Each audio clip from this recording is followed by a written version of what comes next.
it was really good to see. Like we refer to AREMA manuals on daily basis. Like as of now, even today, like I'll be referring to AREMA in my meeting, which is in 30 minutes. I have to tell to clients, hey, this is what AREMA says. So being a part of drafting those technical standards, that manual, editing those, like that gives you a very good experience. Like everybody in the country and the continent is using those manual, right? And if you are in the committee, you are giving your inputs. Even if you're not giving your inputs, you are part of the committee which is editing, modifying it. So it feels good. Like you feel good about yourself.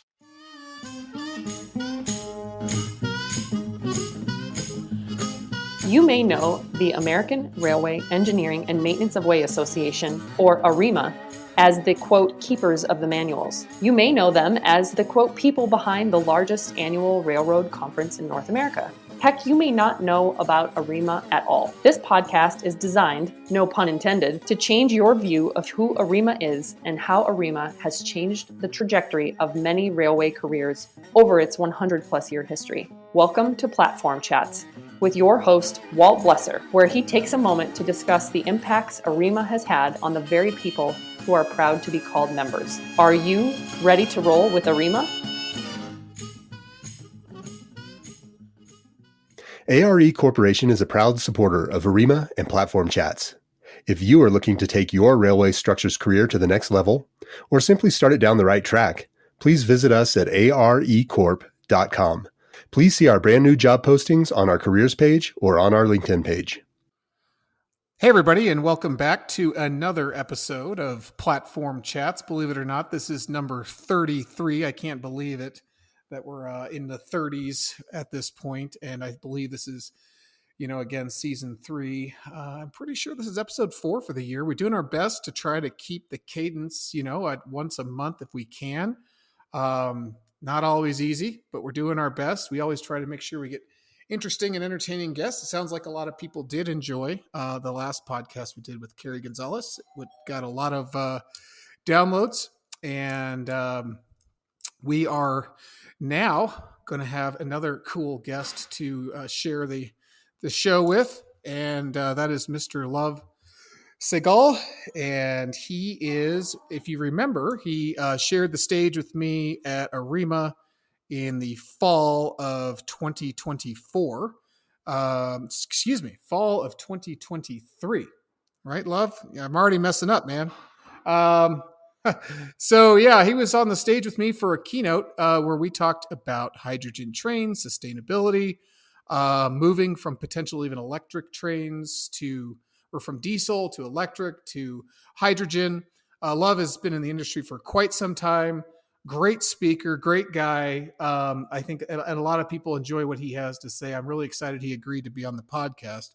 And on top of that, he just recently received a Young Alumni Achievement Award from the University of Illinois that is not always given out to people in the rail industry. So this is kind of a special deal where we feel like he's part of our family in this industry. And so we wanted to recognize him and give him a chance to talk a little bit about that and sustainability and whatever else he wants to talk about. So I'll shut up now, Love, and let you just introduce yourself to the audience here and talk about how you got to where you are. Sure, Wal. Thanks a lot for the opportunity. It's great to talk to you. Um, yeah, I got this award, and like I think that award is basically given out to the people from College of Engineering by University of Illinois, and it's usually the award given to people from Tech or Army or Air Force, but very few times. I think only once a rail person got the award, so I think I'm lucky to get this award. And I think Walt, you asked me about how I got into the rail industry, right? So yeah, I mean, my dad is a Indian Railways officer, so I grew up in railway family. I grew up in the railway colony. Like unlike America's, India has in India the railways is under the government of India. Uh, and there's a ministry called Ministry of Railways. So Ministry of Railways own the train, they run the train, they operate the train, and I don't know if you know this. Indian Railway at one point, like a decade ago, was the largest employer in the world, like with 1.5 million employees. So so basically railways owns a lot of land in India. They have their own railway colonies. So I grew up in this railway background, living with railway officers families.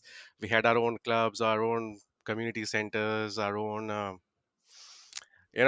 place for recreation, and always there was a train running around, like there was a train in the nearby vicinity. So I grew up there. I grew up in the railway arena. And so my dad, so the different disciplines in the railways, and my dad was a civil engineer, so he was in charge of the tracks and all the civil engineering assets, all the bridges and tunnels, and he served as one of the topmost bureaucrats of the railways by the time he retired, like 3 years ago. So as a kid, I was very much impressed uh, by the track infrastructure, the rails, the trains, everything that just excited me. So when I was 5 or 6, I just asked my dad if I can accompany him in a railway saloon in the railway saloon inspection. So that's a railway car given to a, a car given to a railway officer for the inspection purposes, and it's the entire car. It's like a house. So yeah, you go there, you inspect your tracks, be on the track for like a week or so. So I really enjoy that. I enjoyed sitting with him, with his counterparts, with his subordinates, with different section engineers who used to tag along with us. So that really inspired me. Apart from these inspections, I joined him on trolley inspections, different inspections that was possible. I used to go as I was growing, and then.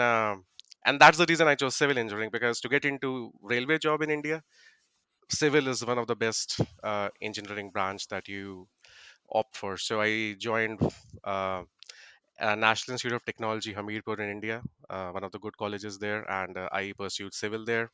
My interest was always in railways, so I did pursue an internship with Delhi Metro Rail Corporation and uh, the semi-high speed rail project of India back in 2014.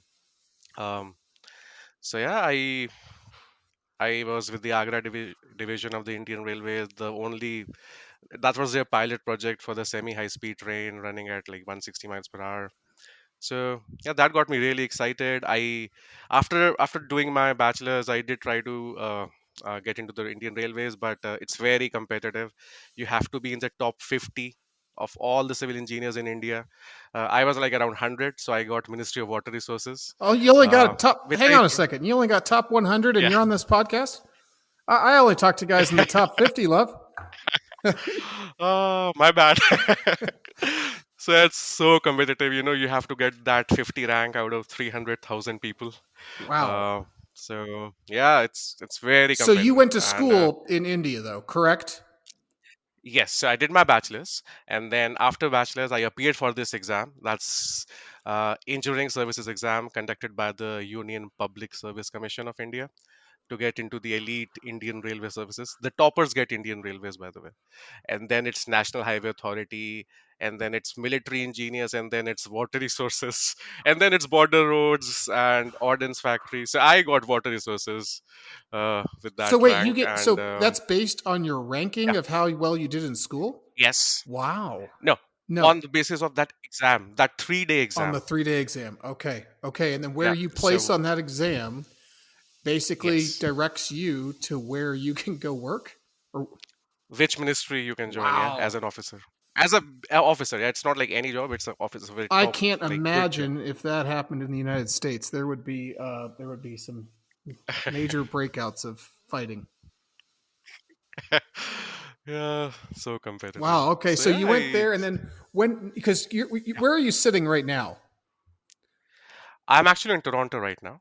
Okay, and that's where you live, right? That's yeah, I have been living here for 3 years. Yeah. Okay, and when did you go to Canada from India? So actually, like I worked in India for 2 years with Ministry of Water Resources, and then but I was always interested in railways, so I applied for master's program at University of Illinois, because that was the only school in entire Americas which had a railway engineering program. So I applied to that program, and the research group is called Rail Tech. It was headed by Professor Chris Barkin, And I think my advisor was Conrad Rupert. All thanks to him, he got me accepted. And yeah, I came here in 2015 to US in Urbana-Champaign. I did my masters 2015, 2017. Uh, and then I joined ARUP, and then I have moved, like I've switched. I moved to different cities, New York, Boston, and now I'm in Toronto. Okay. Okay. And Yeah, so when you finished your master's in railway engineering, it sounds like.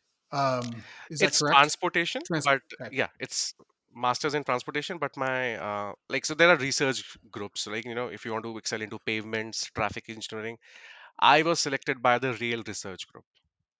So yeah, it's masters in civil, specialization in transportation with further specialization in railways.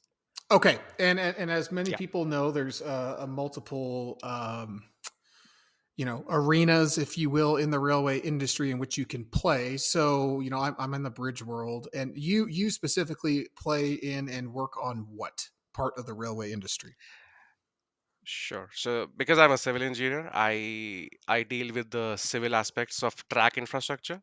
So tracks and the foundation, and as a track engineer, like, the alignment guy is the guy who's like a PM, and who coordinates with all the disciplines, by like be it signal, comms. So I'm like, so it's a industry practice. The track guy, apart from doing the alignment and track work, is also the PM. So I also coordinate with different disciplines, OCS, signals, and telecom, so that we are all aligned. Because as a track engineer, I have to produce cross sections as well. So I have to make sure there's enough space in my guideway, in my tunnel. So so it's a mixture. It's a track, plus I'm also the like a PM or a deputy PM for rail systems. So that's where I stand Okay. as of All now. right. And so obviously, we were talking hydrogen trains last fall. What got you in that, or what's your experience with some of the sustainability stuff? Do you want to touch on that? Sure. Sustainability is a part of every project. So uh, like, every project has a separate environment group. They talk about like, they have to do some LCA, life cycle analysis, life cycle cost analysis. There are different, so many different environmental studies they need to do. So for one of the projects that I'm doing in Toronto, it's called Eglinton Crosstown West Extension. And the environment team, they approached me, and they said, we need to do the embodied carbon calculation and the life cycle analysis of the entire system, of the entire, all the civil works, rail works. So that was like my first experience, like how much cement would be there, how much concrete is there, how much steel would be used. Like, we were actually quantifying the carbon, and that's how I got started, slowly and steadily. Then I was involved in a study in Australia. It's an internal study that we were doing in Europe. That was about the conventional fuel versus alternative fuels. And alternative fuels are like numerous, like synthetic diesel, biofuel, and one of them happens to be hydrogen fuel, hydrogen, yeah, as a fuel. Um, so yeah, we did some studies, we did some capex analysis, operational analysis. Like, if you have a hydrogen train, say in a particular section, like, what's the best case scenario? And that's technically what I presented at AREMA. Like, hydrogen technology is there, but what is the best use of that technology? What's the best case scenario, so that we can gain maximum out of it? So Right. that's kind of the story behind that. Which is interesting, and it seems like it is progressing. Even since we spoke, I've read articles about it, and there are trains being produced Yeah, to run on hydrogen. I think I might be yeah. going down. Freight is getting, Go ahead. yeah, go on. No, no, I'm saying the freight is like getting very serious about it, especially in Canada. I can talk about that. So there have some, since we talked in Arima, like, some trials are taking place in Quebec area of Canada. So yeah, we'll see something there soon. Well, I think that's I don't know. It's kind of a neat time to be a part of the industry. I guess everybody probably says that. I'm sure when we had the transition from jointed rail to welded rail, and that was a huge deal. Every step forward is kind of neat. Where we're going with power plants for these the head end units is interesting to see where we might end up, especially as you watch like we talked about this in the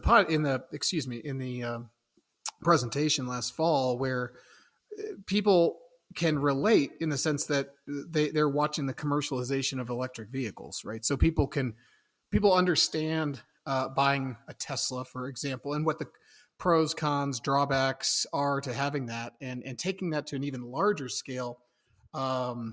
I don't know. I think it's pretty fascinating to be a part of it and to watch it. But Definitely. let's get back real quick here to this award you received, because I think that's pretty cool, and I think you should talk about it. Why don't you talk about how you got it, or how did you apply for it? What are the qualifications? Go as deep as you want. Take a minute and just brag about yourself. Okay.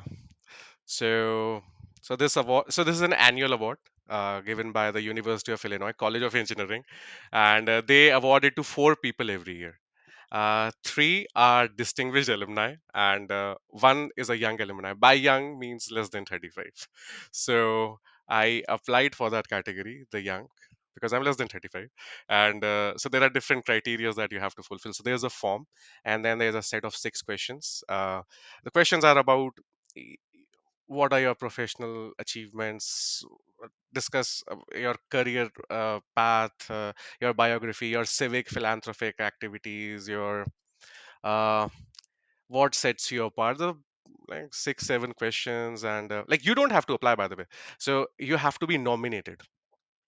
So obviously I had an eye on this, and I kind of requested my company that, hey, I'm looking for this, and would you be okay, just helping me out with this? And they said, yeah, definitely. So I think my company, uh, I was with T Violin at that time, and T Violin like really helped me. They obviously asked for my inputs, like, give us something, your CV, and then they extracted some data. So from that, our my boss and the marketing person, my boss was Robert Gorski then, and Susan Johnson was our marketing person. So they helped me. So they basically, Susan helped Bob prepare the submission, and I got nomination. And there was a few nominations from university as well, because that really counts as a university award. And then my when I was in UFI, my research partner, who happens to be the principal chief engineer of the Indian Railways right now, he was like a senior guy to me. Like, he was like 50 when he came to the university, and we were both research assistants in one project we were doing with Conrad, and he also nominated me. So so that's the criteria. I got few nominations, but I think what would have set my profile apart was uh, my association with AREMA. Like, ever since I came to US, like, I came here in 2015. I went to my first AREMA in 2015. That was in Minneapolis, and I was like really amazed. And I was like, this is like the place where you can meet and uh, gain something. You can you can really learn something, you contribute. So I really made a like promise to myself that I have to do something with this organization. So very next year I presented my research, and I have been presenting since 2016 like, I have done something like a paper or a session, or like a panel discussion.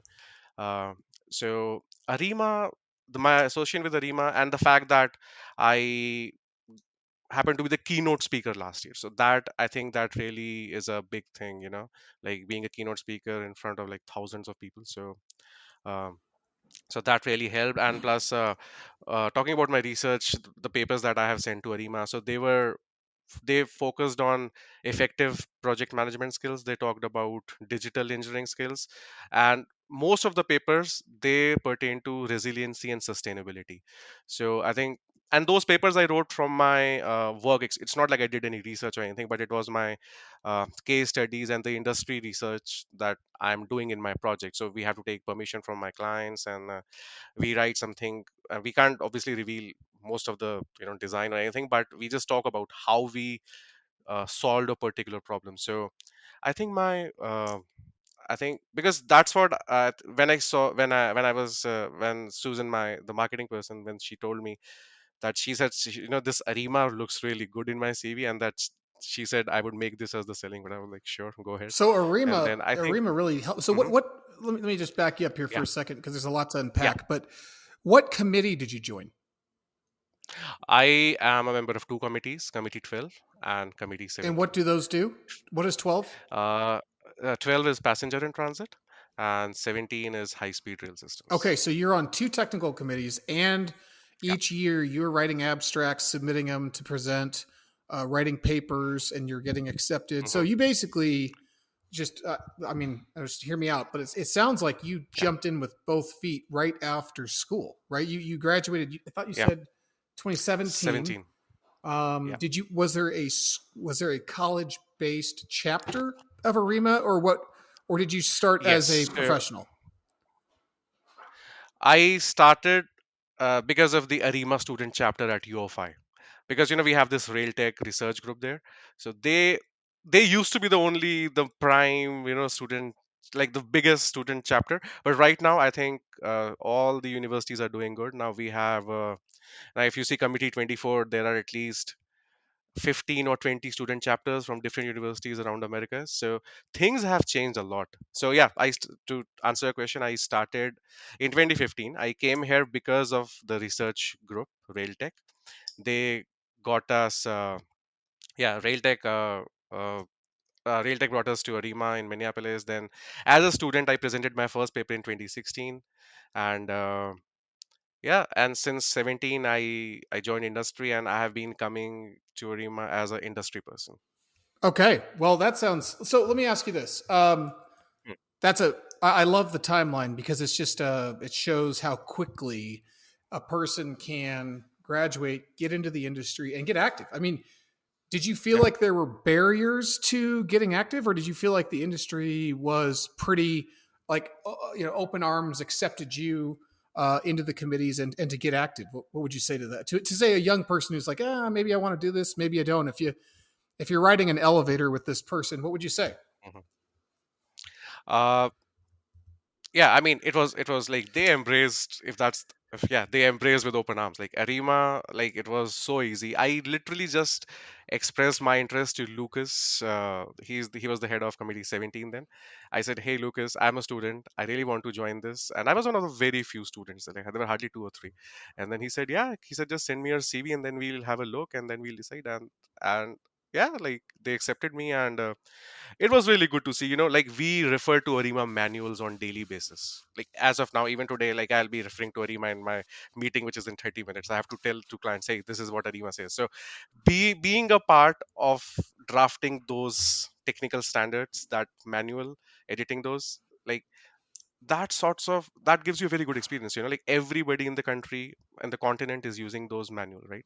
And if you are in the committee, you are giving your inputs. Even if you're not giving your inputs, you are part of the committee which is editing, modifying it. So it feels good, like you feel good about yourself. And yeah, Arima was very accepting. Talking about the industry as a whole, it was a bit tough for me, because I'm an international student. I really wanted to join freights, but like freights have some policy for international students, so it was a bit tough for me.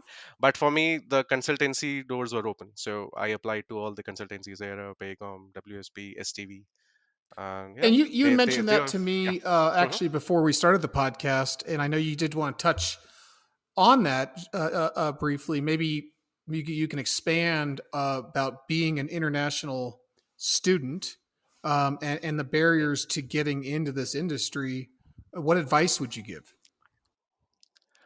Yeah, I mean, to get into the industry, I would say, uh, I mean, I'll just tell from my experience. Like, if you want to join, if you're international students coming to America and want to join the government jobs, that's tough. That I would say that's a big no. Even if you want to join freight, that's private. But freights have some old rules, which nothing against them, but that doesn't allow an international student to work for it. Like even the career fairs, like it was written, we accept citizens only or something like that. So don't get disheartened. Like they have their own rules, but there are different paths that you can take. Consultancy happens to be one of those, advocacy firms happens to be one of those. So go for those. And I think things are changing. I know some of my friends lately, like 2 3 years ago, um, because of their niche skills, like the rail techs, my juniors there, they got into I think Union Pacific. So I think things are changing. Obviously things have to change, everything is dynamic in this world. Like if you need a person, you should hire that person. So I think things will change, but right now, be practical. Like just focus your energy on in the field that's accepting you. So I would say that's my advice. Yeah. It's just focus on, yeah, just focus on that. Okay. Yeah. No, I think that is good advice. So let's continue down that path. You said you're under Mm. 35. You won the young alumni award here. Where do you see yourself? Say 5 years from now. What are your goals? You've got this great base behind you. You've Sure, got contacts you've made in the industry. Do you see yourself staying in the rail sure. industry, or do you see yourself going back to India at some point? What do you think? That's a good question. Talking about 5 years from now, I see myself in America. Like Canada. Like I have been in Canada for 3 years now, so I think that's a lot. Like, like in my 6, 7 years of career, like I have moved cities every 2 years. So I think, uh, yeah, maybe I'll stay in Canada for 2, 3 more years, get some experience here. By the way, Canada is like a hub. By Canada, I mean Toronto. Toronto is pushing for rail transit like crazy. Like so there, like every, like wherever I go, there's a transit line that's getting constructed. You trust me, by 2035 the system would be so extensive. Like you would need a car. So right now traffic, there's a big traffic problem here, and there are only two lines, line 1 and 2, for transit in the public transportation system, the subway lines. Uh, so yeah, I see myself in Toronto, maybe 2, 3 more years, and then I will stay in the rail industry. Maybe I would like to come back to US. Maybe Midwest. I haven't explored Midwest since I left college. Maybe California. I see myself as a full-fledged PM of a rail project, if I can, yeah, if I can put a designation to it. So that's the plan. Maybe get involved in some high-speed rail projects, because I have been doing a lot of heavy rail, light rail, but all public passenger transit. Okay, so it sounds like there's Yeah, more than enough work there in Toronto with just the expansion of yeah. their system that you see at least the next 5 or so years there. So, would you say, Hmm. as far as AREMA, you'll stay a member of those two committees? You're going to continue to work on sustainability, resiliency. Did you participate in the symposium in Tampa this winter, or Sadly, no, because I was in the like middle of some career changes. So I couldn't attend because that was happening in Feb, and my move was happening in Feb. But I'm pretty sure like starting next year, I'll give it a shot. okay? Because actually, some of my friends actually went to that symposium and they actually presented. His name is Mark Nilsson, and he was saying great things. That's very focused group talking about rail and just the environment. Arema is huge. There are manufacturers, suppliers. So there's not like, I mean, there are places where you can talk about your discipline specific stuff, but I think symposium, he had great things to say. So yeah, hoping next year, uh, Yeah, I I'll try think to go. I do know the next year is going to be a structures symposium. Okay. That is well, that was confidential until about 10 seconds ago when I said it. Oops. Okay. I believe I believe it's going to slowly get leak its way out here that we're going to be doing a structures symposium. We're shooting Nice. for February, I believe, and I think we're shooting for the Fort Worth area. There's a lot Nice. of details yet to come. The Hmm. Structures Functional Group has put together a leader for that symposium, Mr. Ron Berry, and I'll probably have him Hmm. on the podcast here in a few months to talk about it and talk about what is upcoming. But the symposiums are Hmm. pretty cool because, to your point, it's a concentrated version of the fall conference, right? It's like you're taking one Yeah. topic and you're diving even deeper versus Hmm. trying to be everything to everybody, which is fine too. They both have their place. But I believe each year we're going to try and do more of these as the topics come up. But they're a lot of work, and this is a volunteer Yeah. organization, and it just takes a lot of hours to put these together. But I'm glad to hear Definitely. that you've heard good things, and that's really cool. Uh, Yeah. so I got to ask you. So your father, right? You said Hmm. he retired a few years ago. as one of the Yeah. top officers. Is he disappointed that you didn't make it? I'm sure he never says it. Yeah, I wish I had done two more questions correctly. I would have gotten that rank, but yeah, That I think that was destiny. I can't get past that. I had no idea. I mean, you see, at least in America, when you see pictures of the Indian Railway system, Yeah, a lot of times it's these rail cars that have people standing on the roof and they're standing on the sides and they're hanging on, and yeah, they don't realize how massive that system is and how dependent that country is on using it. exactly. So Indian Railways is called the lifeline of the nation. Not any other country would call railways as the lifeline. We have a separate ministry. So, by the way, talking about those pictures that you are mentioning, that is a farce. That's false. I mean, it must have happened once or twice. That too in a remote line. But Indian Railways is like the third largest railway network. They have the second highest, maybe rolling stock. I'm not sure about that, uh, but yeah, that's the lifeline. Everybody, like as a kid, I just took plane once in my life. Second plane ride was for Chicago when I was coming for studies. So like we were so much into railways, like we never thought of taking a plane. Well, now things are changing, obviously. Like air travel is getting more popular because like there's a limit to up to which you can load the train, right? Now, like as a kid, there were trains with 10 cars. Now we have trains with 24 cars. Like the stations are being getting very long, 1 kilometer long stations. So yeah, like railways, Indian Railways is doing good. I think they have their high speed rail coming up. I think that should be running in 2027, like true high speed rail. Um, yeah, I think that's fascinating. So, if you tuned into this episode, Love just set the record straight on the Indian Railways, and I think I don't know. You learn something every day, I guess is what they say, and that's interesting stuff. Coming from a country that, as you know, we pretty much depend on air travel to get from major city to major city, just because of the layout of the country and the size of the cities, et cetera, et cetera. I don't want to go down that rabbit hole as to why there's not a lot of high speed rail here, but we do pride ourselves in having one of the best heavy haul railways yeah, in the world, and I do think that other countries look to us for that.